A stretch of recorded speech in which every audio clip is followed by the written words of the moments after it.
مساء الخير. حلقة ترانزيت لليلة رح نتعرف من خلالها على تجربة مراسلتين أجنبيتين، واحدة من فرنسا وهي فيرجيني فيلار، والثانية من رومانيا وهي أنا ماريا.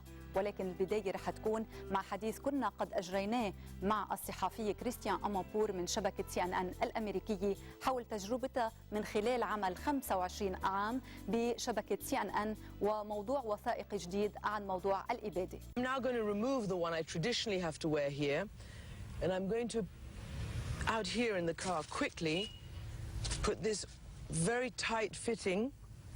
مساء الخير. كريستيان أمامبور ضيفتنا من شبكة CNN الأمريكية، وهي صحفية ومن كبار مراسلي شبكة CNN بالعالم. كريستيان، بدي بلش من آخر وثائقي رح يتم عرضه بشهر ديسمبر، وهو بعنوان سكريم بلادي ميردر أو أصرخ جريمة دموية، عن الإبادة بالذكرى ال60 لإطلاق شرعة حقوق الإنسان بالأمم المتحدة. وين رح ياخذنا هالوثائقي؟ إلى أي دول وعن أي إبادة نتحدث؟ This documentary is about remembering what happened during the Holocaust in Armenia, in many of the places that I've covered, like Bosnia, like Rwanda, and before that in Cambodia, and also in Darfur. It's about trying to point out these terrible crimes against humanity, these heinous violations of international law, and to try to show the stories through the eyes of those few heroes, the individuals who risked everything and who had the courage to stand up and try to confront evil, try to tell the world about what was going on and to try to stop it. كريستيان، ولكن يعني ألا تستغربين أنه بعد كل هذه الوثائقيات التي تقومون بها عن العالم لا نزال اليوم نحن نسمع عن الإبادة مثلا في الكونغو؟ Listen, I fully agree with you. Let's just take Darfur. That is, the United States has called that a genocide. And I strongly believe that, first of all, we as journalists, we as the storytellers, have to keep telling these stories to try to bring them to a world audience, and hopefully to try to mobilize the populations of the world to tell their governments, to say that this is not right and these kinds of terrible killings must be stopped. I think that our main job as journalists is to just tell the story, tell the truth about what's going on without a political agenda, without being ideological, and try to mobilize public opinion so that people, ordinary people, will say that this is not acceptable. ولكن هل تعتبري أنه هذه المسألة فعالة؟ هل أدت إلى غرضها؟ Look, I think the media is an immensely powerful tool. Is it the only tool? No. Is it the most efficient tool? No. But it is so powerful. Everybody knows how powerful the media is. By telling the stories, particularly on television, by standing up for the rights of those people who are being so badly abused, those human rights that are being so badly violated, that we can make a contribution to society. And hopefully if we keep doing this job, we can sensitize public opinion. It's taking a long, long time. You're right. 60 years ago, this genocide convention was adopted by the United Nations, and people like me today in the 21st century are still reporting on them. So our job and our mission has to be to keep telling these stories, and I believe especially to try to mobilize public opinion in a country as powerful as the United States, which is a leader around the world. كريستيان أمامبور، و25 سنة مع شبكة CNN كمراسلة بكافة أقطار العالم. خلال هال25 سنة أين بالنسبة لك نقطة التحول بالتغطية الإعلامية والعمل الميداني الإعلامي؟ Well, I think that the turning point in my life and the defining story of my life was in Bosnia.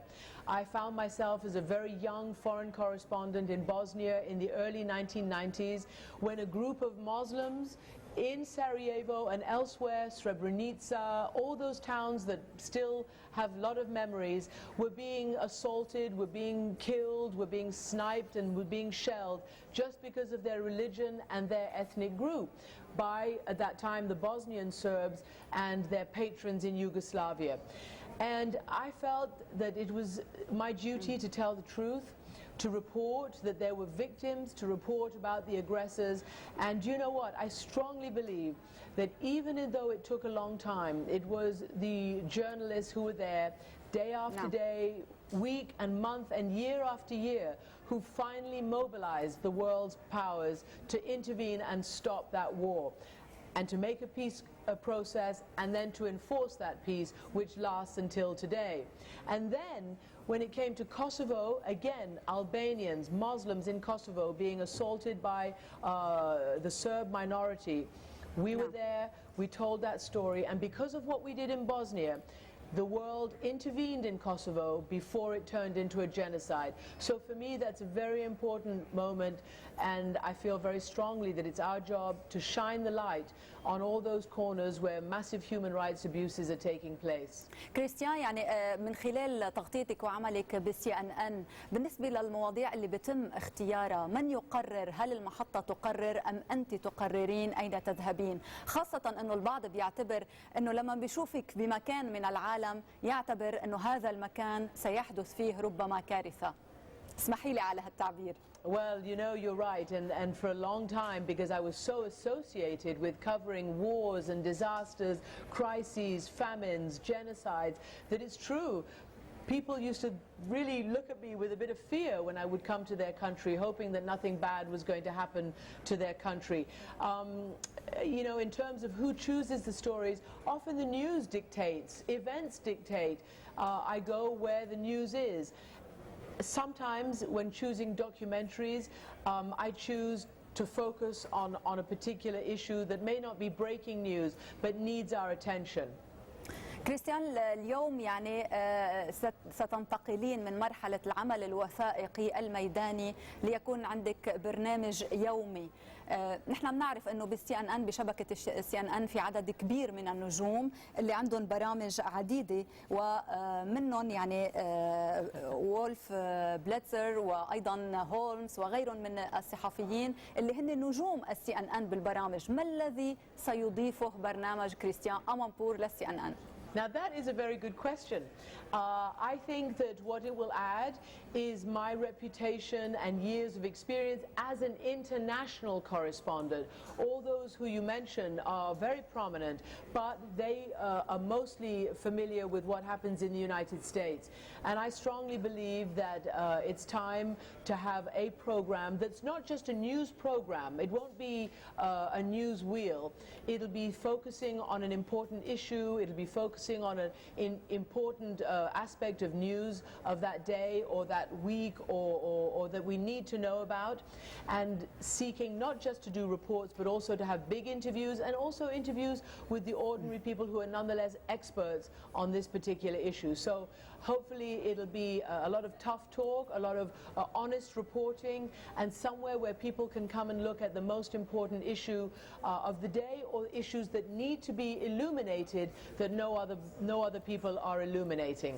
كريستيان، يعني I hope آخر I'll get a lot of contributions from Lebanon, from the region, and be able to do a lot of interviews in your countries. كريستيان، طالما عم نحكي على موضوع المنطقة، نحن بنعرف انه انت اخذتي موقف قريب مع الرئيس المنتخب باراك اوباما، هل بتعتقدي انه سيكون له انعكاسات ايجابية على المنطقة؟ Certainly not. I'm a reporter. I'm not a politician. I don't have political views. I don't even vote. But my job is to hold power accountable, to speak truth to power, and to report on what they do and report the truth. ما اعتبرتي انه انتخابه سيحسن صورة امريكا في العالم؟ That's what I take from poll numbers and from interviews with people all around the world. I'm not saying I do or I don't. What I'm saying is that I'm reporting the facts. Of course, the world was looking for a change. That is why people all over the world were celebrating when Barack Obama was elected president. Now it's my job to follow what he does, to report on what he does overseas, which is my job as a foreign correspondent, and to continue doing the kind of job that I've done for the last 25 years as a reporter. بعد الفاصل منعود لنكمل حوارنا.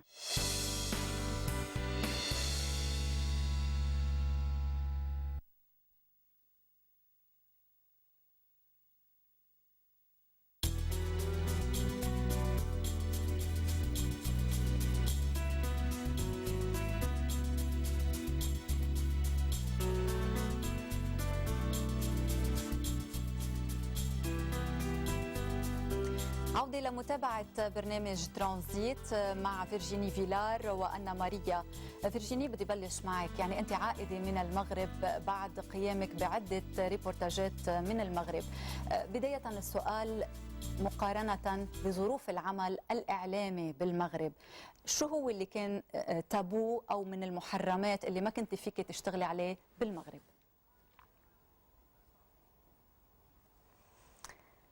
Je pense que les plus grandes difficultés que j'ai eues pour exercer mon métier là-bas, c'était tout ce qui touche au tabou de société. Par exemple, j'ai été amenée à faire une enquête sur l'avortement clandestin au Maroc, qui est une pratique illégale, mais qui existe. Et j'ai eu beaucoup de mal à traiter de ce sujet-là, parce que c'est quelque chose qui est tabou chez les femmes ont du mal à en parler, les femmes évidemment ont du mal à l'avouer, avouer qu'elles font ça, même celles qui ne le font pas, même les associations féministes avaient du mal à réagir sur ce sujet, donc c'est un exemple parmi d'autres qui montre que le Maroc est très empreint par ces tabous-là. هل كان من السهل الدخول للمجتمع المغربي؟ Facile, non. Impossible, non.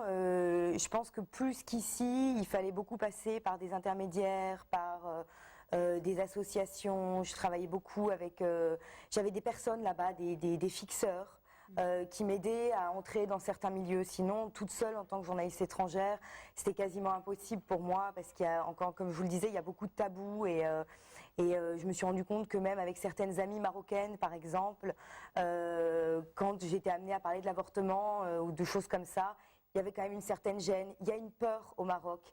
C'est un gouvernement, enfin c'était une société, pardon, où la peur est très présente. Les gens ont peur de parler. Donc quand nous, on est journalistes et que notre métier, c'est de sentir le pouls d'une population, de savoir ce que pense réellement cette population, c'est très difficile.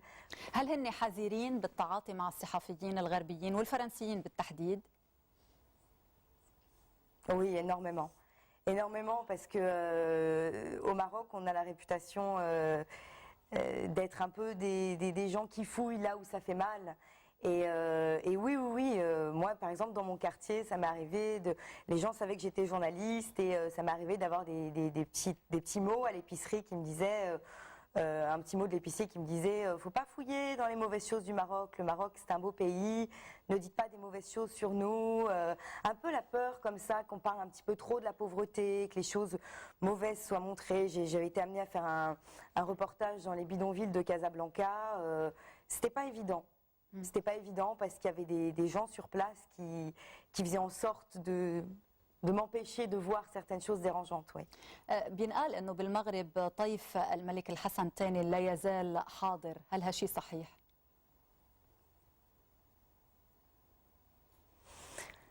Oui, il est présent d'une certaine façon parce que quand une société pendant des années a vécu dans la peur et une société qui n'avait pas le droit de parler, les mentalités ne changent pas du jour au lendemain. Et aujourd'hui, la nouvelle génération, même la jeunesse de Casablanca, qui en apparence est très ouverte parce qu'elle sort, parce que les filles s'habillent d'une certaine façon, elles ne sont pas voilées, elles sont habillées comme vous et moi, il y a quand même cette peur et on ne dit pas n'importe quoi, on fait attention à ce qu'on dit. Et oui, les tabous sont toujours là et je pense que d'une certaine façon... إعلاميا قديش في حرية؟ يعني نحن بنسمع كثير عن أنه أحيانا حتى مجلات معينة فرنسية إذا كان في أغلفة المجلات فيها مواضيع حساسة بالنسبة للمجتمع المغربي تمنع، هل هالشيء صحيح؟ Oui, c'est vrai. Par exemple, le Canard enchaîné, le journal satirique français, a été suspendu à plusieurs reprises pour des articles dérangeants pour le Maroc, mais pas seulement, des articles qui, d'après les autorités, sont contraires aux mœurs du pays, oui. نحن بنعرف انه ما إلك زمان يعني موجوده بلبنان، ولكن هل فينا نعمل مقارنه بالنسبه لظروف العمل الاعلامي في لبنان؟ Bon, vous l'avez dit, moi ça fait vraiment pas longtemps que je suis là, mais les quelques mois que j'ai pu passer ici, ça fait 4 mois et demi que je suis ici. Forcément, en tant que journaliste, vu que j'exerce le même métier dans les deux pays, la comparaison, je la fais forcément. Moi, j'ai l'impression là que quelque part, j'ai moins de difficultés à traiter les sujets que je veux traiter ici qu'au Maroc. Même si évidemment, ça ne veut pas dire que tout est facile ici. Mais j'ai l'impression qu'il y a moins de tabous ici, que les tabous sont moins forts qu'au Maroc et que je peux m'attaquer à des sujets de société un petit peu plus facilement qu'au Maroc. Mais encore une fois, ça fait que 4 mois que je suis là, donc... هل عم تركزي على المواضيع السياسية أم على مواضيع اللي لها علاقة بالمجتمع اللبناني؟ Les deux, parce que je travaille pour plusieurs chaînes de télévision. Et je travaille aussi pour un journal marocain. Donc en fonction du support auquel je m'adresse, je suis amenée à traiter des sujets politiques, culture, société. Mais par exemple, vous voyez, j'étais amenée à faire un sujet, une réaction de la population, parce que quand le président Sarkozy est allé à Damas en septembre dernier, j'ai fait un sujet sur la rue libanaise. Qu'en pensent les Libanais de cette visite du président Sarkozy en Syrie? Et شو كان الانطباع؟ كيف بفكر الشارع اللبناني؟ La rue libanaise était heureuse de cette visite, même si on sentait une petite pointe de peur. C'est-à-dire, on est content que le président français se tourne vers la Syrie parce que si le Liban et la Syrie se réconcilient, les choses iront mieux. En même temps, on sentait cette peur. On espère que la France n'oubliera pas le Liban en se tournant vers la Syrie. C'est un peu ce qui est ressorti. Mais je vous parle de cette expérience parce que j'avais l'impression que les témoignages dans la rue étaient assez libres, étaient assez spontanés. Des choses qui étaient très difficiles à avoir au Maroc. Pour avoir des témoignages spontanés, c'est très dur parce que les gens ont toujours peur d'être espionnés, les gens ont toujours peur d'être... inquiétés de ce qu'ils vont pouvoir dire.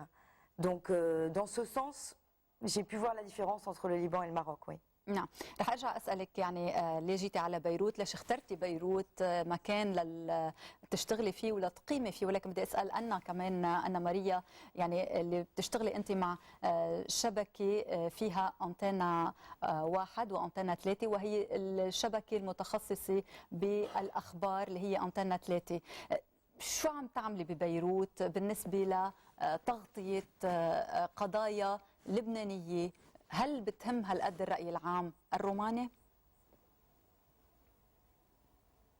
Yes, they are very important. Not all of them, I can say. We're interested first what the Romanian community here in Lebanon does and how the things here affects the Romanian community living here. And also the politics of the region is very important for the Romanian public because it's one of the hottest points on the earth. And of course we have to cover anything that goes on here in Damascus or even Tel Aviv. فينا نحكي شوي عن ظروف عملك؟ يعني أنت لوحدك مراسلة هون، أنت بتصوري وبتشتغلي ريبورتاجات لوحدك ومن ثم بترسليها لهونيك، قديش هالشي عائق أمام شغلك؟ The obstacles are mainly the internet connection is the biggest obstacle for me here because it's very slow. And I have to upload all my footage on an FTP, and it's very difficult to do that. I can't just hire a satellite and send them on a satellite because it would take a lot. It's costly. نعم. Yeah, and on the other hand, it's very difficult for me to adapt here. It was at first because I know that I can't get the camera out of my bag just any place, anytime, like I did in Romania, for example. There, that people are used to the media. You can talk to anybody, anywhere, anytime. You just have to make a phone call first or something like that, and on the streets too. Here people are a bit more reluctant to the media in comparison to what happens in my country or in other places in Europe. And there are also very sensitive spots even in Beirut and in other cities in Lebanon that it's very difficult for me to act as a journalist or just display that I'm a journalist.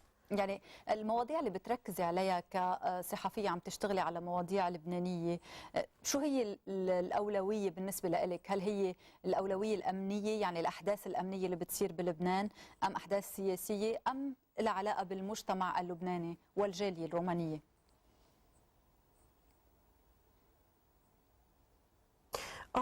Mainly at this time, I'm doing stories focusing on the Romanian community here. It's a new discovery for us. We discovered that the Romanian community in Lebanon was quite a big one in the war in 2006, when the Romanian government had to evacuate all the Romanian citizens. And ever since then, I had to come back here and do more stories on what happens on the Romanian community, and I found out very interesting things about them. But on the other hand, we need to cover the politics of the region too, and the politics of Lebanon, because it's very important for the world. I mean, conflict here might influence the other countries in the region. It's really important. It's a very interesting business point for Romania too, for the Romanian business community. على كل بعد الفاصل رح نحكي أكثر عن صورة أيضا رومانيا وفرنسا بالنسبة للبنانيين، وكذلك عن الإعلام الفرنسي، ولكن بعد توقف مع فاصل قصير.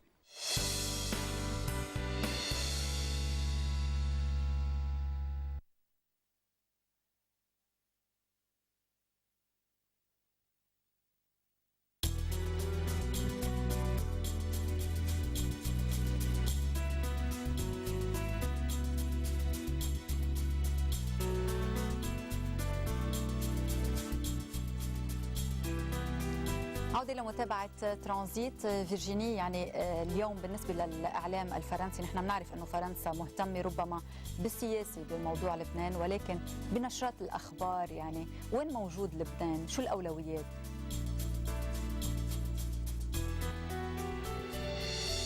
En France, vous voulez dire, qu'est-ce qui intéresse les médias français?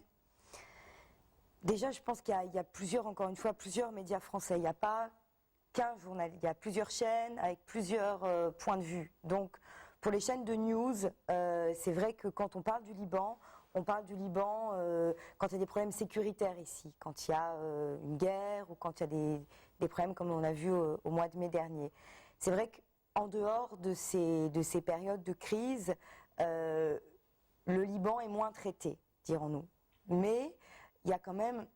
Moi, je travaille dans une société de production ici qui s'appelle Médian. Et on a de la chance parce qu'on travaille avec plusieurs chaînes et ça nous permet, on travaille par exemple avec Arte qui est une chaîne qui ne fait pas que du news, qui fait des sujets plus développés, et ainsi ça nous permet de creuser d'autres sujets, des sujets de société, des sujets politiques développés, et donc à ce moment-là on n'est pas forcément tributaire du news pur et dur. ولكن يعني حتى الشركات الانتاج الاهتمام عم بيكون على مواضيع بتجذب، بمعنى انه اذا حكينا مثلا عن القاعده، عن فتح الاسلام، عن هالمواضيع اللي ممكن تلاقي مشاهدين، هل المواضيع العاديه اليوميه في لها سوق؟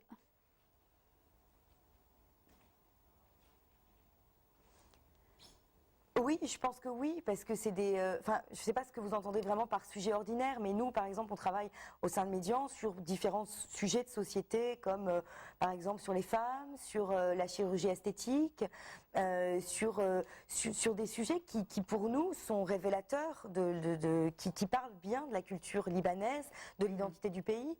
Et il n'est pas question d'armes, et il n'est pas question d'Al-Qaïda. Et c'est des sujets qui intéressent les chaînes françaises, qui nous disent oui, on est intéressé, on veut travailler là-dessus. Après, évidemment, on discute avec la rédaction en chef en France sur la manière de traiter ces sujets-là. Mais يعني في قضايا كثير مهتمين فيها اخرى طبعا اللي لها علاقه بالقراصنه، اللي لها علاقه بالعالم، بالاحداث اللي عم بتصير. بالنسبه للبنان بالتحديد يعني شفنا زياره كانت لرئيس وزراء فرنسا فرانسوا فيون، ما كان في اهتمام كبير من الاعلام، ما كان في لها صدى حتى بالاعلام الفرنسي. هل لانه النجم الوحيد اللي لازم يكون دائما جاذب بموضوع الإعلام هو الرئيس نيكولا ساركوزي، أم لأنه زيارة ما لها أهمية؟ C'est difficile de répondre à cette question.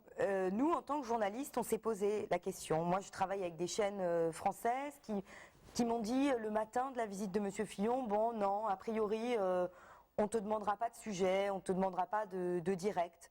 J'étais un peu étonnée sur le coup. Je ne suis pas sûre qu'il faille voir une guéguerre entre Fillon et le président Sarkozy.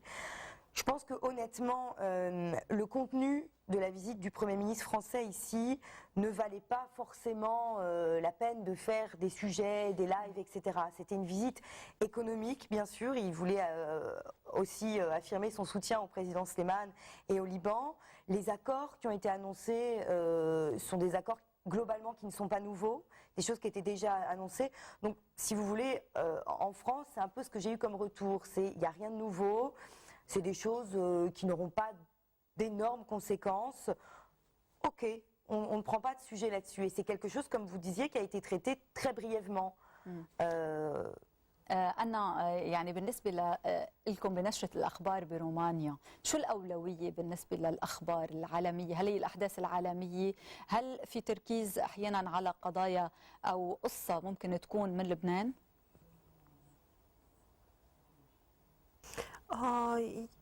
For us, yes, the security incidents are news, and that's the main request for a news story. If it deals with conflict, it's always very important. But at the same time, what I'm trying to do here is show that there is another side of Lebanon that is very appealing to the public. It's a beautiful country. It has lots of other subjects to offer, like I did stories on the tourism.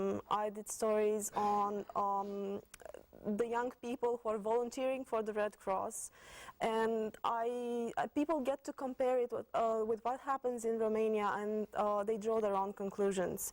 So it is very important to understand the culture in a country, to understand the people, and just compare it to what you have in your own country. So it's not just the politics what's interesting about Lebanon, but it's the fact that on a social level it's a mixture of culture, it's a mixture of religions, the melting pot, and it's really interesting for the Romanian public to know about it. فيرجيني نحن بنعرف كمان انه انت يعني بركز انه ما لك زمان بلبنان، ولكن شو الصوره اللي طلعتي فيها من خلال لقاءاتك مع صحفيين مع المحيط؟ هل ظروف العمل هي صعبه ام مسهله قدام صحافي اجنبي بيجي على لبنان جديد؟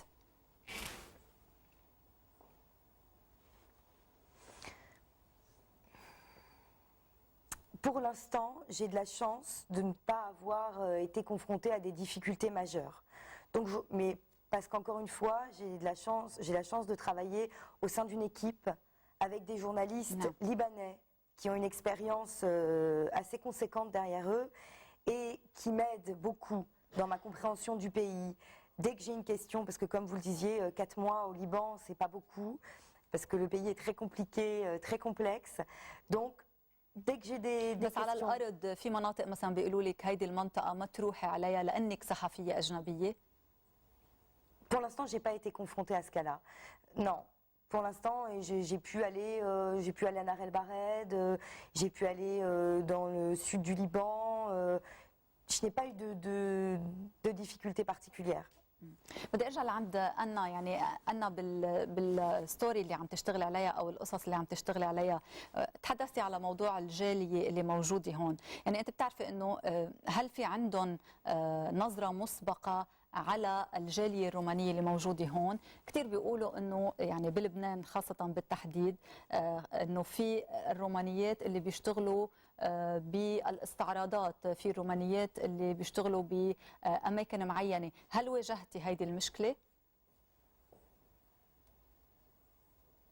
Definitely yes. I'm confronted with the problem even in the taxi when I say that I'm Romanian. Like, okay, are you going to Junie? No, I'm going to Jbeil because I study there. I study at LAU, and and the same problem it happens to me on the street when they, just the fact that I'm blonde, just give them the opportunity to say things to me. Most of them I don't understand, but some of them are not very nice. يعني واجهتي هذه المشكلة. I'm sorry, I have to put it back.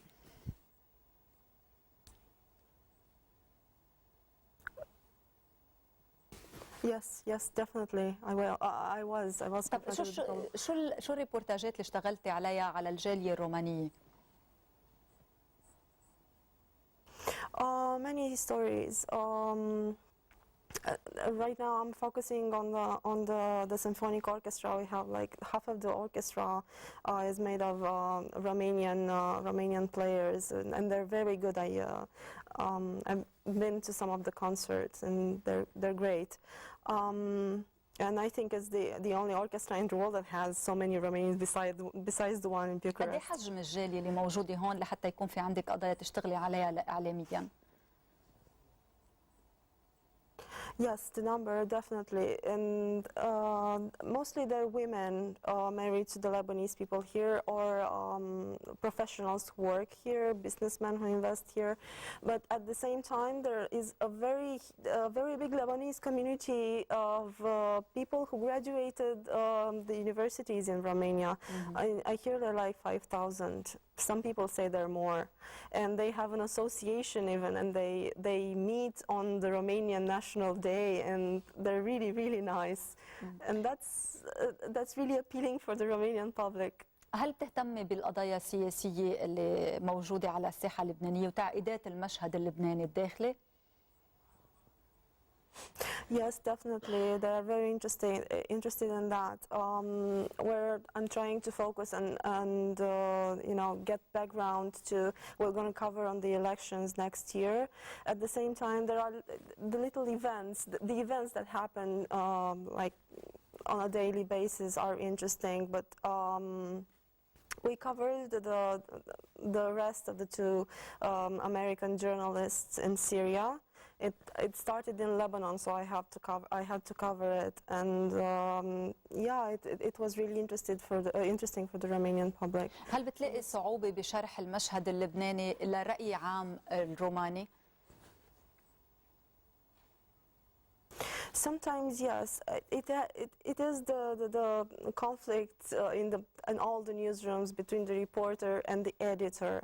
If the editor does not think that the story is enlightening or it doesn't fit in the newscast, or they don't have time for it, yes, we had problems like that. The stories at some point some of the editors saw that the stories coming from Lebanon are not as important as the ones from the United States, because they had the elections. It was a huge event, so my stories sort of stay sometimes like 2 weeks or 3 weeks, and they wait for the airing.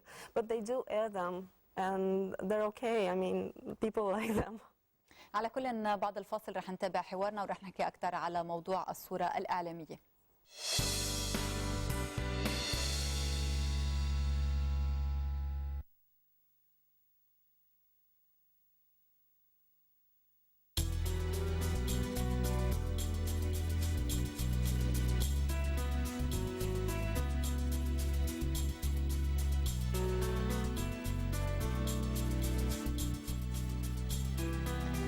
العودة لمتابعة برنامج ترانزيت. فيرجيني، قبل ما أحكي على موضوع الأزمة الإعلامية اللي عم نسمع عنها بالإعلام، الأزمة الإعلامية بوسائل الإعلام الفرنسية والإضراب للمجلس الوطني للإعلام، بدي أحكي على موضوع آخر بيتعلق بلبنان. يعني أنت وصلتي على لبنان وبدأتي عملك كصحفية، صحيح أنه في إكيب وفريق عمل يمكن بيساعدك لبناني، ولكن في كتير صحفيين أجانب بيختاروا لبنان ليعيشوا فيه ويشتغلوا فيه انطلاقا حتى للمنطقة.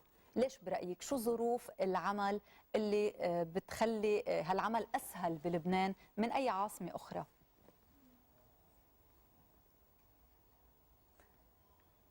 Je pense que le Liban a une histoire passionnante, une actualité passionnante, et il est proche de pays qui ont une actualité très intéressante aussi. Et je pense que pour beaucoup d'étrangers, c'est aussi un pays où on peut finalement retrouver un petit peu de son côté occidental ici. C'est-à-dire que pour moi, le Liban réunit beaucoup de choses. Il réunit une actualité forte, comme je le disais. Si on veut trouver de l'Orient, on le trouve. En même temps, si on veut trouver de l'Occident, on va rue Gémaïzé et on se sent comme à Paris. Et je pense que c'est tout ça, c'est toute la diversité du Liban qui est attirante finalement, parce que c'est un pays où on peut vivre librement, traiter des sujets passionnants et être à côté de pays passionnants également. Pour moi, c'est un pays, si ce n'est le pays, qui à l'heure actuelle cumule le plus d'avantages. يعني فينا نتمركز بلبنان، نغطي سوريا، الأردن، كل المناطق المحيطة، العراق. Oui, tout à fait. D'ailleurs, il y a beaucoup de journalistes qui le font. Moi, j'ai eu l'occasion d'aller en Syrie et de faire un travail journalistique en Syrie en habitant ici. Oui, tout à fait. أنا كمان أنت بتشتغلي انطلاقا من لبنان على المناطق المحيطة؟ Yes, I didn't have the occasion yet because I haven't been here for a long time, and just 3 months and a half. But yes, definitely I have to cover all the countries in the region and Syria too. And if anything happens, I might go there and cover the event. يعني بلبنان ما كتير عنا فكرة على موضوع الإعلام الروماني. يعني نحن بنعرف أنه أنت بتشتغلي لشبكة اللي فيها محطتين تلفزيون، واحدة إخبارية وأخرى يعني للتسلية وفيها أخبار. هل هذا بيعني أنه هذا قطاع خاص أم قطاع عام؟ It's a private TV station. It's a private network. The public TV station has several channels, and they have correspondents worldwide, but not in Lebanon. I think they have one in Iraq, and who's embedded with the Romanian troops over there, and the public radio the same, but not in Lebanon or Syria or other countries in the region. هل تدخل السياسة الداخلية الرومانية بالإعلام الروماني؟ يعني هل المحطة الخاصة بتكون تابعة لأحد السياسيين أو لفريق سياسي؟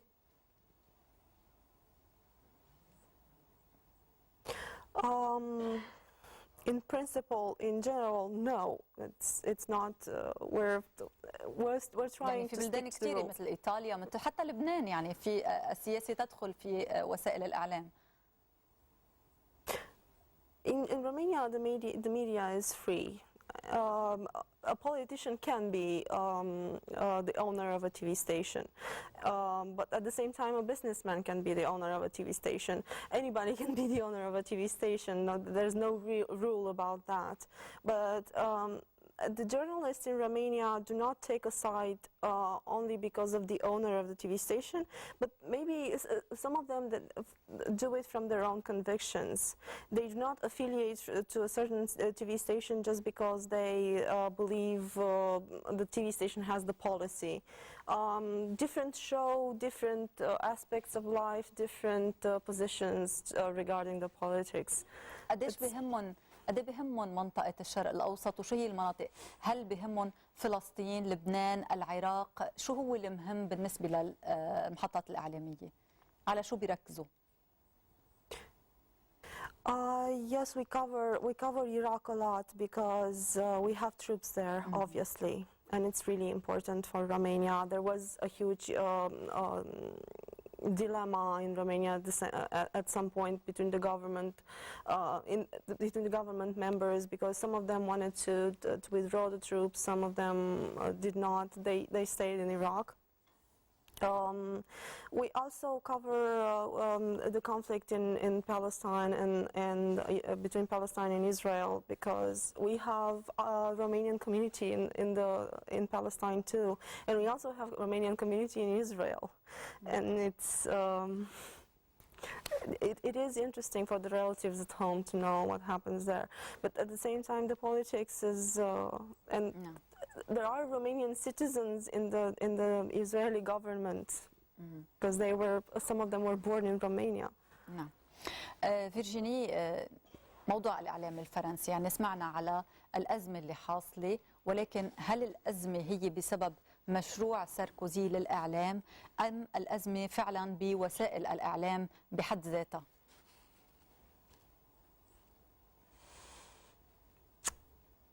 Il y a deux choses. Il y a actuellement depuis 2 jours, parce qu'il y a un projet de loi qui est en discussion sur toute une réforme du service public qui donc viserait à enlever la publicité sur les chaînes du service public. Donc évidemment, il y a une crise en ce moment parce que les journalistes sont très inquiets, parce que qui dit moins de publicité dit moins d'argent. En même temps, le gouvernement dit qu'il va compenser le manque de la publicité par d'autres fonds, mais finalement, c'est le flou qui règne. Donc, moi, ce que j'ai pu entendre de par mes collègues en France ou même dans les médias, c'est qu'il y a une grosse inquiétude. Qu'est-ce qu'on va devenir? Comment on va pouvoir continuer à faire un travail de qualité sans budget? Parce que je pense qu'aujourd'hui, c'est ça le cœur du problème, c'est que sans argent, on ne peut pas travailler correctement. Et déjà, bien avant cette réforme-là, les chaînes françaises se tournaient beaucoup plus vers des images d'agence. C'est-à-dire qu'au lieu d'envoyer une équipe à l'étranger sur le terrain, avec un caméraman, un journaliste, un monteur, ce qui coûte très cher, les chaînes françaises récupèrent des images tournées par des agences. C'est des banques d'images. Et un journaliste depuis Paris fait un montage à partir d'images. Pour moi, c'est très problématique parce que ça tue quelque part l'information internationale. C'est assez violent la manière de le dire, mais j'en suis persuadée parce que ça veut dire qu'il y a un journaliste qui n'a pas été sur le terrain et qui raconte une histoire à partir d'images qu'on lui a rapportées. Peut-être que lui-même n'aurait pas tourné ces images-là. Et il se base sur des informations de dépêches d'agences, AFP, Reuters, etc. Donc ça coûte moins cher aux chaînes. Et étant donné que les budgets sont restreints, de plus en plus les chaînes se tournent vers là. Et moi, je pense qu'à terme, si les budgets sont réduits, notamment avec cette réforme de l'audiovisuel, l'information internationale sera la première à être victime de ça. يعني مشروع ساركوزي طرح يعني البديل كان انه زياده الضرائب على الاشتراكات للتلفزيونات من اجل الحصول على الاموال. Oui, mais pour l'instant, si vous voulez, c'est que ce qui se passe, c'est qu'il y a des promesses, effectivement. Mais jusqu'en 2011, après, il y a un point d'interrogation sur après 2011. Et c'est là toute l'inquiétude. هل تعتبري انه المشروع هو خطه للسيطره على الاعلام اكثر من انه خطه لتنظيم الاعلام؟ En tout cas, on peut se poser la question. On peut se poser la question, surtout qu'on vient de parler du financement, mais cette réforme ne concerne pas seulement le financement. Il est aussi question que le chef de l'État français nomme personnellement le président de France Télévisions. Et évidemment, en tant que journaliste, on est inquiet de la liberté d'expression et on peut se poser la question dans quelle mesure le président de France Télévisions pourra être libre de traiter tous les sujets s'il est nommé par le président de la République. Quelle sera sa marge de manœuvre? Si par exemple demain il veut parler d'une entreprise qui a telle ou telle affinité avec le président français, est-ce que ce sera possible? Est-ce qu'on pourra dénoncer des scandales financiers par exemple, si jamais le président de la République a des liens X ou Y avec, je ne sais pas. La question est très importante. السؤال بلش يطرح حول موضوع الحريات يعني. Ah oui, mais ça fait quelques mois que cette question est à l'ordre du jour. Là, elle est d'autant plus depuis 2 jours parce que le projet est présenté au Parlement. oui, c'est une inquiétude. On attend de voir ce qui va se passer, mais ce qui est intéressant, c'est qu'en France, il y a une mobilisation sans précédent des journalistes contre ce projet de loi. هل بتعتبري أنه الأزمة المالية العالمية اللي حصلت بالعالم كمان لها تأثير على موضوع الإعلام؟ Oui, je pense inévitablement, les budgets des chaînes sont en train d'être réduits. Alors, comme on le disait avant, qui dit budget de chaîne réduit dit moins d'investissement dans le reportage, moins d'investissement dans l'actualité internationale. Donc oui, je pense que on va être touché par la crise d'une manière ou d'une autre.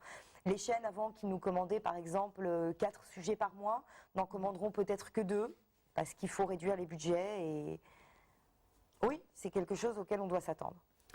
أنا وفيرجيني شكرا لحضوركم بترانزيت. مشاهدينا تذكروا لما تطفوا الشاشة الأحداث ما بتوقف. ترانزيت الأسبوع المقبل نفس الشاشة ونفس الوقت.